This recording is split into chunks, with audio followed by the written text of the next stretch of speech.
Indian express ने दस्तावेजों के आधार पर एक विस्तृत रिपोर्ट प्रकाशित की। फिर पूरे देश प्रदेश में चर्चा शुरू हुई। कांग्रेस ने सवाल उठाए, पत्रकारों ने सवाल पूछे, देश भर में एक बहस शुरू हो गई। लेकिन समूचे विवाद के केंद्र में बैठा एक व्यक्ति मौन है, वो है सीएम मोहन यादव। ये मजमून है दरअसल कांग्रेस के प्रदेश अध्यक्ष जीतू पटवारी के मध्य प्रदेश की जनता के नाम एक खुले खत का, जिसमें उन्होंने सवाल उठाया है कि इस पूरे मसले पर मुख्यमंत्री मोहन यादव स्वयं आखिर चुप क्यों हैं, क्योंकि जो आरोप हैं वो किसी सिस्टम पर नहीं बल्कि सीधे सीधे उन पर और उनके परिवार पर है।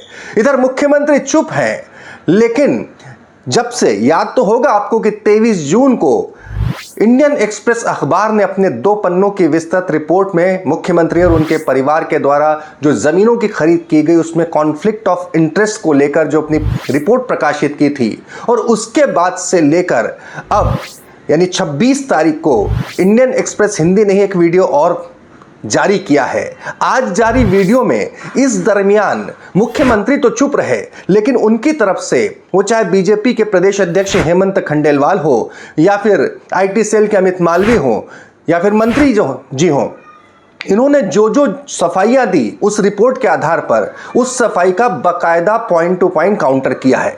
क्या कहा है इंडियन एक्सप्रेस ने अपने इस नए वीडियो में, और फिर सवाल ये कि आखिर मुख्यमंत्री मोहन यादव को सामने नहीं आना चाहिए, क्योंकि अपने परिवार के ऊपर जब इस तरह से आरोप लगे हैं तो क्या उन्हें मीडिया से मुखातिब नहीं होना चाहिए। नमस्कार, मैं हूं भुवनेश सेंगर, देख रहे हैं आप द लपेटा। 23 जून को इंडियन एक्सप्रेस ने जिस तरीके से मुख्यमंत्री और उनके परिवार की जमीनों के खरीद फरोख्त और उसके उज्जैन में कॉन्फ्लिक्ट ऑफ इंटरेस्ट को लेकर जो रिपोर्ट प्रकाशित की, उसके बाद उसी दिन रात के 11 बजे पहली इस पूरे मसले पर सफाई कहें या इस मसले के ऊपर प्रतिक्रिया कहें, भारतीय जनता पार्टी के प्रदेश अध्यक्ष हेमंत खंडेलवाल के द्वारा दी गई। उसके बाद में बीजेपी के उसके बाद या पहले लेकिन बीजेपी के आईटी सेल के अमित मालवीय ने दी गई। इसी को लेकर इंडियन एक्सप्रेस हिंदी में ने आज एक और वीडियो जारी किया है। उसमें यह कहा गया है कि जो बचाव में जो जो तर्क दिए गए, लेकिन उनका यह कहना था, इन सारे तर्कों में एक बात प्रमुखता से दी गई कि मुख्यमंत्री के काल के दौरान उन्होंने उनकी जो लैंड होल्डिंग थी वो नहीं बढ़ी बल्कि जस की तस रही। इसके जवाब में इंडियन एक्सप्रेस का यह कहना है कि 2021 से 23 जब तक वो मंत्री थे, यादव परिवार की लैंड होल्डिंग डबल हुई, और 2024-25 जब मुख्यमंत्री का कार्यकाल था वो फिर डबल हो गई। अमित मालवीय का ट्वीट और हेमंत खंडेलवाल के स्टेटमेंट दोनों के मुताबिक मुख्यमंत्री का पद संभालने के बाद लैंड होल्डिंग में मुख्यमंत्री के परिवार की लैंड होल्डिंग में कोई वृद्धि नहीं हुई है। जबकि इंडियन एक्सप्रेस ने एक बार फिर ये दावा किया कि जब मुख्यमंत्री बनने के बाद उन्होंने दावा किया कि उनकी जो बहू है शालिनी ने जून जुलाई 2025 में गंगेड़ी में 12 प्लॉट लिए, उज्जैन बड़नगर हाईवे और इंदौर उज्जैन हाईवे के जंक्शन पर हैं के पास हैं। सिद्धि विनायक देवकौन ने दिसंबर 2024 और मार्च 2025 के बीच में सावराखेड़ी के पास में लगभग 2.6 एकड़ ज़मीन खरीदी, और इस कंपनी की जो मिल्कियत है उसमें लगभग 47.3% मालिकाना हक मुख्यमंत्री मोहन यादव का और लगभग 25.5% उनकी पत्नी सीमा यादव का है।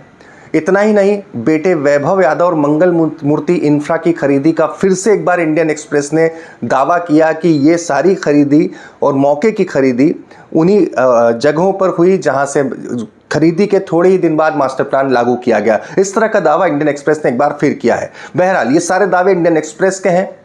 उन्होंने कहा, उनका भी यही कहना था। इस वीडियो के अंत को उन्होंने इसी कहा कि इस मसले के ऊपर जो जो सफाइयाँ दी गई, वो चाहे बीजेपी के प्रदेश अध्यक्ष हेमंत खंडेलवाल के द्वारा हो या फिर अमित मालवीय जो कि आईटी सेल के हेड हैं, या फिर भारतीय जनता पार्टी के मंत्रियों के द्वारा, सवाल यह है कि इस पर मुख्यमंत्री अभी तक चुप क्यों है।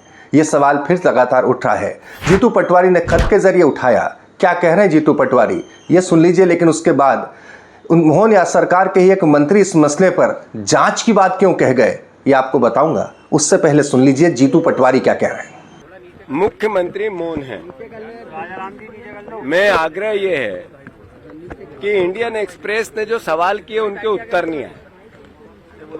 मैं मुख्यमंत्री जी से आशा करता हूं बहुत विनम्रता से कि जब आप ये कहने की कोशिश मंत्रियों के द्वारा कर रहे हैं कि हमने जो किया सही किया, तो फिर जनसंपर्क में एक लेटर जारी किया था, वो हटाया क्यों?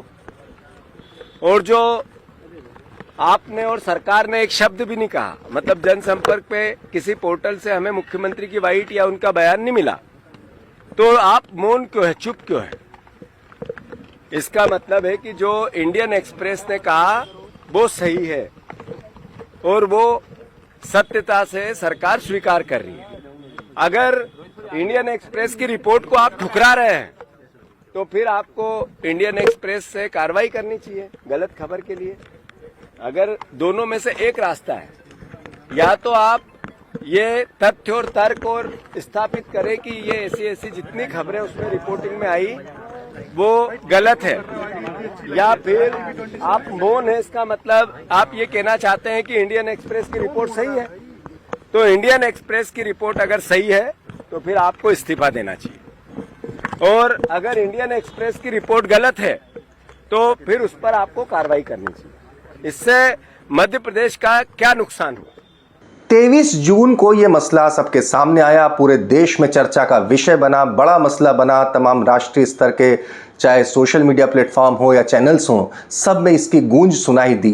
3 दिन बाद भी मुख्यमंत्री के खुद के ऊपर, उनके परिवार के ऊपर, क्योंकि ये आरोप कहीं किसी सिस्टम पर नहीं लगे, इसमें कोई कलेक्टर का जिक्र नहीं, किसी आईएएस का जिक्र नहीं, किसी का जिक्र नहीं, सीधे सीधे तौर पर मुख्यमंत्री, उनकी पत्नी, बेटे, बहू, भाई, भतीजे, इनके ऊपर जमीन और लैंड ऑफ की खरीदी में लैंड जो कॉन्फ्लिक्ट ऑफ इंटरेस्ट है उसका जो आरोप लगा है, इसको लेकर आप क्या सोचते हैं? क्या मुख्यमंत्री को स्वयं सामने आकर जवाब नहीं देना चाहिए, या फिर स्वयं सामने आकर इस मसले के ऊपर स्पष्टीकरण नहीं देना चाहिए, या फिर इस मसले अगर वो मानते हैं कि ये मसला अगर गलत है तो संबंधित उनके पास संवैधानिक अधिकार है, संबंधित जो अखबार है उसके खिलाफ कानूनी कार्रवाई करने का। लेकिन जब मुख्यमंत्री की तरफ से मंत्री तमाम जगहों पर प्रेस कॉन्फ्रेंस कर रहे थे, प्रेस से मुखातिब थे, ऐसे में पीडब्ल्यूडी मंत्री राकेश सिंह भी मुखातिब थे। एक पत्रकार ने पूछ ही लिया कि आपको क्या लगता नहीं कि जो कुछ भी है जांच तो होनी ही चाहिए? क्या निकल गया मंत्री जी के मुंह से, जरा ये भी सुन लीजिए। आपकी बात से हम सहमत हैं कि अगर कोई ये मांग करता है कि जांच होना चाहिए तो जांच हो जाए, उसमें कोई आपत्ति नहीं है। व्यक्तिगत रूप से किसी के लिए भी जांच की मांग की जा सकती है, और मैं तो उससे सहमत हूं कि अगर ऐसी संपत्तियों में इजाफा हुआ है और वो गलत तरीके से हुआ है तो वो भी सामने आना चाहिए। लेकिन अनावश्यक केवल और केवल दुष्प्रचार ये ठीक नहीं। संभव है कि इस पूरे मसले पर सियासत भी हो। चर्चाएं आम ये भी है कि इस पूरे मसले को बीजेपी के ही कुछ नेताओं की तरफ से इतना उछाला गया, लेकिन बात इसकी नहीं कि सियासत किसकी, बात तो इस बात की है कि अगर मुख्यमंत्री के स्वयं के ऊपर और परिवार के ऊपर इस तरह के आरोप हैं तो क्या उन्हें सामने नहीं आना चाहिए? उन्हें अपनी बात मंत्रियों और बीजेपी प्रदेश अध्यक्षों के जरिए रखवाने से बेहतर है कि वो सामना करें मीडिया का और बताएं कि क्या हकीकत है, इस पूरे मसले पर अपना पक्ष स्पष्ट करें।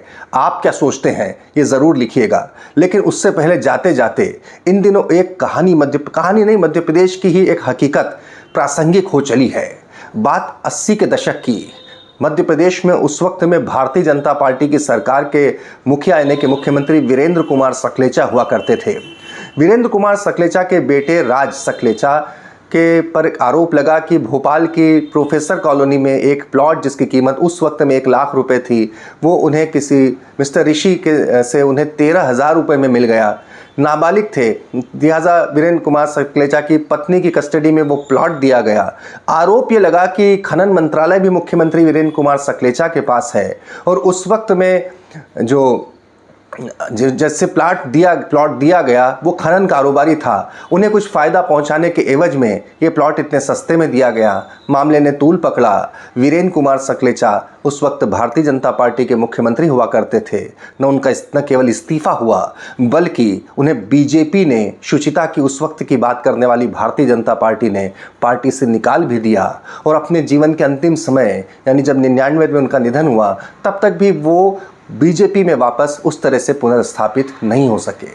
ये किस्सा इन दिनों चर्चा में भी है, मुझे याद भी आ गया तो आपको बता दिया। बाकी आप क्या सोचते हैं सभी मसलों पर कमेंट करके हमें ज़रूर बताइए।